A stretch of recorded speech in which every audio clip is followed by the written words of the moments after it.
Hi everyone, I'm Jim. Welcome to my channel, Mystery and Mayhem.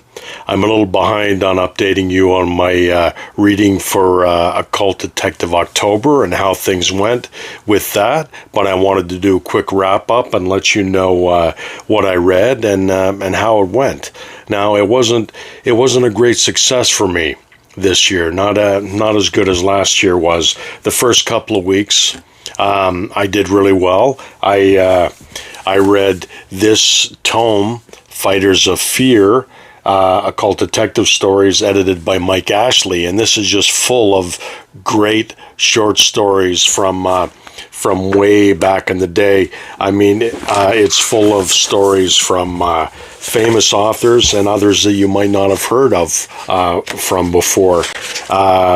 It's got stories by Sheridan Le Fanu, Arthur Machen, Robert W. Chambers, William Hope Hodgson, Sax Rohmer, writers I haven't heard of before, F. Tennyson Jess, Ella Scrimsauer, Dion Fortune. So yeah, I mean, I really had a lot of fun with this. Now, not every story in here had something occult in it. A lot of them were kind of straightforward mystery stories that at first blush might have been had a supernatural origin and turned out to be something strictly non-supernatural, but it didn't diminish the enjoyment of the stories at all. So I'm very happy that I got this and I was able to read it. Next, for week 2, I read, now I'm trying to remember what the prompts were. There was pre-1960 occult, post-1960 occult. And what I read for post-1960, even though Sherlock Holmes is obviously from the Victorian era, early 1900s, this book was written very recently, and this is the Cthulhu Casebooks, Sherlock Holmes and the Highgate Horrors by James Lovegrove. And there's 4 in the series, and this is the 4th one. This is the last one. Probably won't be any more after this, if you can believe what what is said in the book. But I really enjoy them. I really enjoyed this book. James Lovegrove really gets the character of Sherlock Holmes and Watson, even though he brings in supernatural elements and Cthulhu kind of stuff. The characters still kind of retained their integrity. For the 3rd week, I had to read a diverse author or a diverse character. And Dave Brzezinski from Occult Detective Magazine was kind enough to point me in the right direction of a book called The Conspiracy of the Ravens. I'll put the publisher down below and a link to the book, but unfortunately I didn't really enjoy the book that I read too much. It was by Nelson Maccabee, and that doesn't mean it was bad. I mean, different people might have a different thought about the book, but I found it unfocused. I found it kept jumping point of view too much. It was just a little too. I mean, I'm good with far out stuff. I mean, I read Michael Moorcock and other far out fantasy kind of stuff, and I really didn't expect it from this. I mean, it started out as kind of a very cool story with a couple of kind of occult detectives, even though it wasn't an occult detective story, where they had to protect this young girl, and it started off pretty good, and I was right into it. So the book took kind of a 180-degree turn for me, and I found it a little unfocused, and it really didn't grab me. And I've been struggling with this whole DNFing thing this last little while, because I started reading also Vanity Fair, and I guess you could say I've kind of DNF'd it now too, and I DNF'd The Conspiracy of the Ravens, and that bothers me when I have to do that. And I actually got into a bit of a reading slump because of it, because I felt obligated to read these books. And while I felt obligated to read them, I really didn't read anything else while I was supposed to be reading these books. You know, you feel kind of obligated and you feel guilty if you start reading something else. And I fully intend to finish Vanity Fair, but, you know, I had so many other things that pulled me away from it. And I lost my momentum with that book. So, which is very unfortunate. And as I said, with the Conspiracy of the Ravens, there was many things that kind of threw me off reading that book. And I hate to say that because it was sent to me for free by the publishing house, by I think her name was Erica. She was a very, very nice lady, and I appreciate her sending me that book, and for Dave Brzezinski to point me in that direction. But I can't say that I enjoyed the book very much. But anyway, that being said, we'll move on to the last week. And the last week I read a book that kind of teamed up Sherlock Holmes and Kolchak, the Night Stalker.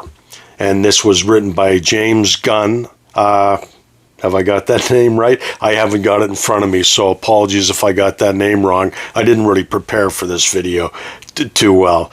But it was called Cry for Thunder. And there, you know, even though I consider Carl Kolchak kind of he's a journalist, but you know, if you remember the TV show, he investigates occult type things, you know, so I kind of consider him an occult investigator. But there wasn't much that had to do with the occult with this book, but it was kind of enjoyable in kind of a trashy way. I mean, you know, Sherlock Holmes and him didn't actually team up. There was just, he found kind of a journal or an old book that kind of told about an old case of Sherlock Holmes that was obviously written by Watson, and that was very enjoyable. And it was kind of uncertain how it actually tied into the events that were going on in current times, and why it was why it was so important to investigate what was going on. It was a little unclear in that, you know, but it was kind of fun to read about Kolchak, and it kind of brought him up into current times. You know, like in the book, it would refer to a cell phone and a computer and things that really weren't around in the 70s when the TV show was around. So it was kind of neat to see Kolchak in kind of the current times, because I love that character, and I'd really like to find some more Kolchak books. I know there's a few out there. It was, like I said, it was enjoyable in kind of a trash fiction kind of way. And, you know, and I mean trash fiction in the Garbaga sense, where it doesn't mean it's bad. It's just it's more fun, not quite high literature. It's just a lot of fun. So yeah, that was my occult detective reading week. But I did want to promote Dave Brzezinski's Occult Detective magazine, which when MJ created this event, this is what it was all about, was to promote Dave's magazine. And I hope that it's doing well, because it would be a shame if this was to be canceled and they didn't publish it anymore. I finally found my issue number 10 on my shelf, just full of occult detective stories, and they're incredibly good, you know. And this is Occult Detective Magazine Mythos Special number 2. This is the latest issue. And you can also find the really early ones. Now, I don't think they make a lot of money on the early ones now, apparently, because Dave wanted the newer ones promoted. But I did grab a lot of the early ones, and they're still available on Amazon. So if you're interested in some just cool occult detective stories with some neat artwork, yeah, you can pick these up. This is number 1. That was in 2016, and it was called Occult Detective Quarterly. And here's number 2 from 2017, and I have number 3. And just excellent covers, excellent stories, and highly recommended. I mean, I think they're all of these magazines are available on Amazon and you can order it today. So that's it for Occult Detective October. I do have a book haul, and I hate the fact that, like, I don't want my channel to be a book haul channel, but I buy so many books and I want to share them with you guys. So instead of making the video a book haul video, I think as I go on with these videos, maybe I'll just include a little segment on the back of each episode or whatever episode, and include the books that I hauled that week or that month or whatever. So I've got a few books to show you. In honor of Dr. November, which is ongoing, I picked up a few more Alistair MacLean books. I think my last video, I had a bunch of Alistair MacLean books that I showed. And on a couple of recommendations on people from YouTube, I got HMS Ulysses by Alistair MacLean, and this was recommended by Mark over at Richardson Reads. And once I spotted this in the store, I just snagged this up. There was actually a few copies, and I tried to grab the best one. So that is HMS Ulysses, and I think this was not his first novel. His first novel was South by Java Head, and this was recommended by Steve Donahue over on his channel.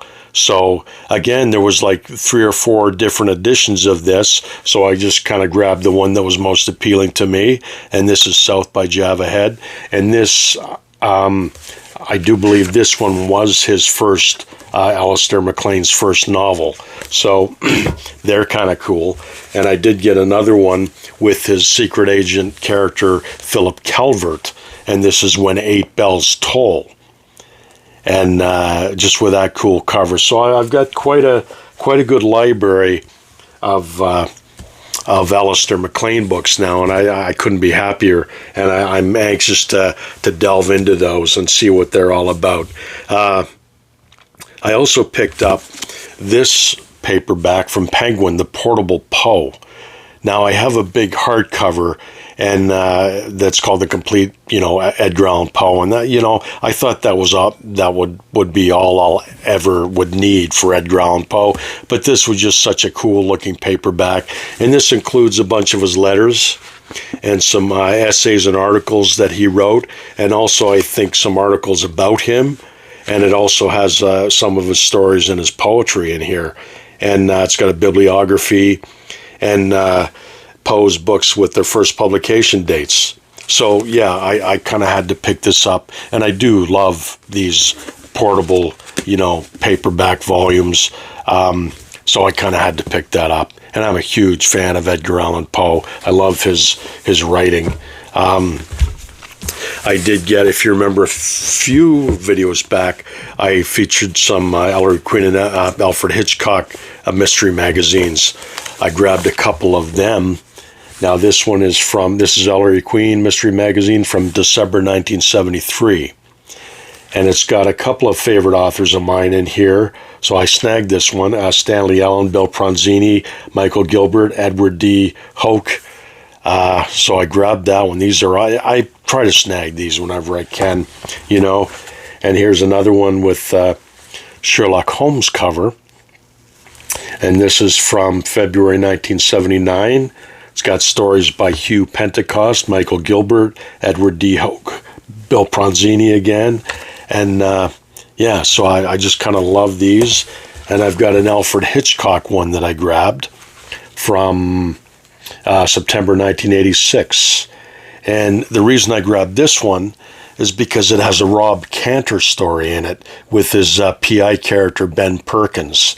Now, he was a writer who featured his character Ben Perkins in a lot of short stories before he ever wrote him into a full-length novel. So there's a lot of Ben Perkins short stories out there, and I wish I had them all. And if I could get them in these editions, that would be very cool. So I snagged that one. So that's kind of cool. Now this next book is a hardcover Bonanza hardcover, and it is Detectives A to Z, 26 stories. And yeah, as soon as I saw this, I love detective short stories, and this one has stories from, starts out with a Lou Archer story by Ross MacDonald. It's got a father, these are all alphabetical, obviously. Father Brown story, Steve Carella from the 87th Precinct by Ed McBain, C. Auguste Dupin, Tricky Enright. See, that's a character I'm not aware of. And that's what I love about these, is, you know, when you get these anthologies and there's stories in here from authors that you've never read before. And this is just a good introduction to them by reading these short stories in these anthologies. So yeah, it's just got tons of great stories in here. There's a Sherlock Holmes in here, like from the canon, Sir Arthur Conan Doyle. Character named Kennedy by Frederick Nebel.